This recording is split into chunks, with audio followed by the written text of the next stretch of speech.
श्रीकृष्ण सर्वांना खूप खूप स्वागत आहे तुमचं माझ्या आजच्या नवीन व्हिडिओमध्ये। तर माझ्या कालच्या व्हिडिओमध्ये आपण काही श्लोकांचे अर्थ व त्याचं तात्पर्य जाणून घेतलं। तर आजच्या व्हिडिओमध्ये आपण पुढील श्लोकाचा अर्थ व त्याचं तात्पर्य जाणून घेऊयात। तरी देखील तुम्हाला काही प्रश्न विचारायचे असतील भगवान श्रीरामांविषयी किंवा भगवान श्रीकृष्णांविषयी तर ते तुम्ही मला निश्चितच विचारू शकतात। तुमच्या प्रत्येक प्रश्नाचे मी नक्कीच उत्तर देईन। आजच्या श्लोकाचा जो अर्थ आहे तो आपण सर्वप्रथम जाणून घेऊयात आणि त्यानंतर आपण जे त्याचं तात्पर्य आहे ते जाणून घेऊयात। आपले नियत कर्म करण्याचा तुला अधिकार आहे, पण सर्व कर्मफळांवर तुझा अधिकार नाही। आपल्या कर्मफळास आपण कारणीभूत आहोत असे तू कधीही समजू नकोस। तसेच आपले कर्तव्य न करण्यामध्येही तू आसक्त होऊ नकोस। तर याचं जे तात्पर्य आहे ते आपण जाणून घेऊयात। या ठिकाणी कर्म, विकर्म आणि अकर्म या तीन गोष्टी विचारणीय आहेत। प्राप्त प्राकृतिक गुणानुसार केलेले कार्य म्हणजे नियत कर्म। विकर्म म्हणजे शस्त्रांविरुद्ध केलेले कर्म होय। अकर्म म्हणजे स्वतःचे कर्म न करणे होय। भगवंतांनी अर्जुनाला निष्क्रिय न होता कर्मफलनिश्चयानुसार होऊन आपले विहित कर्म करण्याचा उपदेश दिला। आपल्या कर्मफळावर आसक्त होणारा मनुष्य आपल्या कर्मसही कारणीभूत असतो, त्यामुळे तो या प्रकारच्या कर्माचा उपयोग घेतो किंवा त्यापासून दुःख भोगतो। तर श्रीकृष्ण या ठिकाणी अर्जुनाला सांगत आहेत की कोणती कर्म म्हणजे आपण जे कसे कर्म करतो त्या कोणत्या कर्माला कोणते नाव दिलेले आहे ते या ठिकाणी श्रीकृष्ण अर्जुनाला सांगत आहेत। नियत कर्माचा विचार केल्यास अशा प्रकारचे कर्म तीन प्रकारे विभाजित करता येते: नित्य कर्म, नैमित्तिक कर्म आणि सकाम कर्म। शास्त्रांच्या आदेशानुसार कर्तव्य म्हणून फलेच्छा विरहित केलेले कर्म सत्वगुणयुक्त कर्म असते। फळाची आशा ठेवून केलेले कर्म बंधनकारक ठरते, म्हणून असे कर्म अशुभ असते।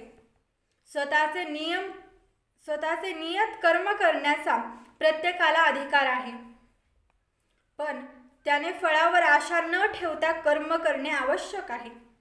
असे निष्काम भावाने केलेले कर्म निसंयशपणे मनुष्याला मोक्ष मार्गावर घेऊन जातात। तर या ठिकाणी श्रीकृष्ण अर्जुनाला सांगत आहेत की तू फलप्राप्तीचा विचार करू नकोस, बस कर्म करत राहा।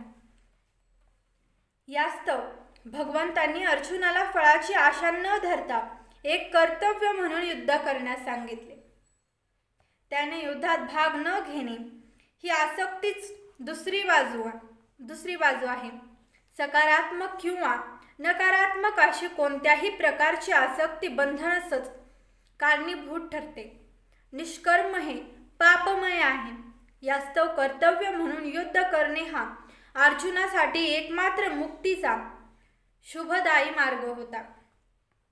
तर आता आपण पुढील श्लोकाचा अर्थ व त्याचं तात्पर्य जाणून घेऊयात। हे अर्जुना, यश आणि अपयशावरील संपूर्ण आसक्तीचा त्याग करून समभावाने आपली कर्मे कर। अशा समभावालाच योग्य असे म्हटले जाते। तर याचं जे तात्पर्य आहे ते आपण जाणून घेऊयात। श्रीकृष्ण अर्जुनाला योगयुक्त कर्म करण्यास सांगतात। हा योग म्हणजे काय? योग म्हणजे सदैव चंचल असणाऱ्या इंद्रियांचे नियंत्रण करून परमतत्वावर मन एकाग्र करणे होय। परमतत्व म्हणजे काय आहे? परमतत्व म्हणजेच श्रीकृष्ण होत आणि भगवंत स्वतः अर्जुनाला युद्ध करण्यास सांगत असल्यामुळे अर्जुनाने युद्धाच्या परिणामाचा विचार न करण्याची मुळीच आवश्यकता नव्हती। लाभ अथवा यश हा श्रीकृष्णांचा प्रश्न आहे। श्रीकृष्णांच्या आदेशानुसार अर्जुनाने कार्य करण्याचा उद्देश त्याला देण्यात आलेला होता। श्रीकृष्णाच्या आज्ञेचे पालन करणे हाच वास्तविक योग आहे आणि याचे पालन श्रीकृष्ण भावनामृत पद्धतीमध्ये केले जाते।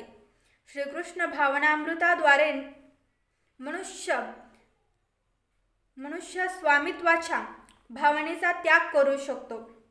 मनुष्याने श्रीकृष्णाचा सेवक किंवा श्रीकृष्णाच्या सेवकाचा सेवक बनणे आवश्यक आहे। श्रीकृष्ण भावनेमध्ये कर्म करण्याचा हाच योग्य मार्ग आहे आणि या मार्गाद्वारेच आपण योगयुक्त कर्म करू शकतो। अर्जुन क्षत्रिय आहे आणि म्हणून तो वर्ण धर्मामध्ये संस्थेत सहभागी होऊ शकतो। विष्णू पुराणामध्ये सांगण्यात आले आहे की वर्णाश्रमामध्ये पद्धतीचा संपूर्ण उद्देश श्री विष्णूंना संपुष्ट करणे हा आहे। भौतिक जगातील नियमांप्रमाणे प्रत्येक जण स्वतःतृप्त होण्याचा प्रयत्न करीत असतो। भौतिक जगातील नियमांप्रमाणे प्रत्येक जण स्वतःतृप्त होण्याचा प्रयत्न करीतच असतो, परंतु वास्तविकपणे मनुष्याने स्वतःची संपुष्टी न करता श्रीकृष्णांना संपुष्ट केले पाहिजे। म्हणून जोपर्यंत मनुष्य श्रीकृष्णांना संतुष्ट करीत नाही तोपर्यंत तो वर्णाश्रम धर्मामध्ये तत्वांचे पालन करणे योग्य रीतीने करू शकत नाही। अप्रत्यक्षपणे श्रीकृष्णांनी सांगितल्याप्रमाणे कार्य करण्याचा उद्देश मनुष्याला देण्यात आलेला आहे। तर आता आपण पुढील श्लोकाचा अर्थ व त्याचे तात्पर्य जाणून घेऊयात। हे धनंजया, भक्तिमय सेवेद्वारे सर्व नित्य कर्मांना दूर सारा आणि त्या भावनेमध्येच भगवंतांना शरण जा। जे आपल्या कर्मफळाचा उपयोग घेऊ इच्छितात ते कृपणच आहेत। तर आता आपण याचं तात्पर्य जे आहे ते जाणून घेऊयात। आपण भगवंतांचे नित्य सेवक आहोत हे आपले मूळ स्वरूप वस्तुतः जाणणारा मनुष्य श्रीकृष्ण भावना भावित कर्माव्यतिरिक्त इतर कर्माचा त्याग करतो। पूर्वीच वर्णन केल्याप्रमाणे बुद्धियोग म्हणजे भगवंतांची दिव्य प्रेममयी सेवा होय।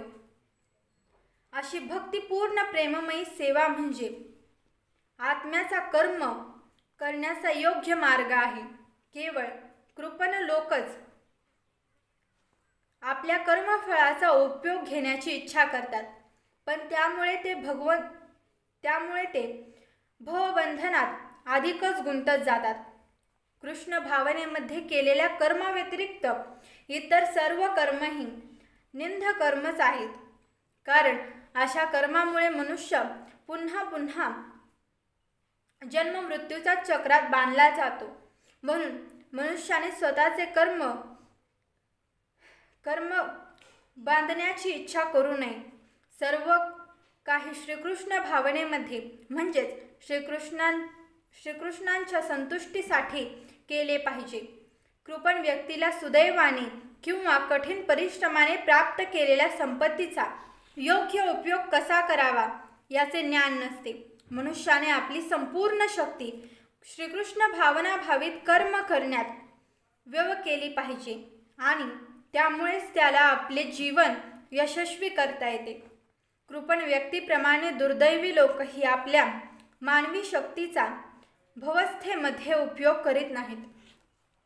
तर आज आपण काही श्लोकांचे अर्थ व त्याचं तात्पर्य जाणून घेतलं आणि या ठिकाणी श्रीकृष्ण अर्जुनाला सांगत आहेत की कर्म कोणत्या प्रकारचे असतात आणि ती कर्म आपण कशी केली पाहिजेत आणि कोणते कर्म केल्यामुळे आपल्याला मोक्ष प्राप्ती होते आणि कोणती कर्म केल्यामुळे आपण या भवसागरात म्हणजे जन्म मृत्यूच्या चक्रात अडकून जातो। तर आजचा व्हिडिओ जर तुम्हाला आवडला तर या व्हिडिओला नक्की लाईक करा। चॅनलवर जर नवीन असाल तर चॅनलला सबस्क्राईब करायला विसरू नका। भेटूयात माझ्या पुढील येणाऱ्या व्हिडिओमध्ये आणि हां, तुम्हाला काही जर विचारायचं असेल तर ते तुम्ही मला विचारू शकतात। भेटूयात माझ्या पुढील येणाऱ्या व्हिडिओमध्ये। तोपर्यंत जय श्री कृष्ण, जय श्रीराम।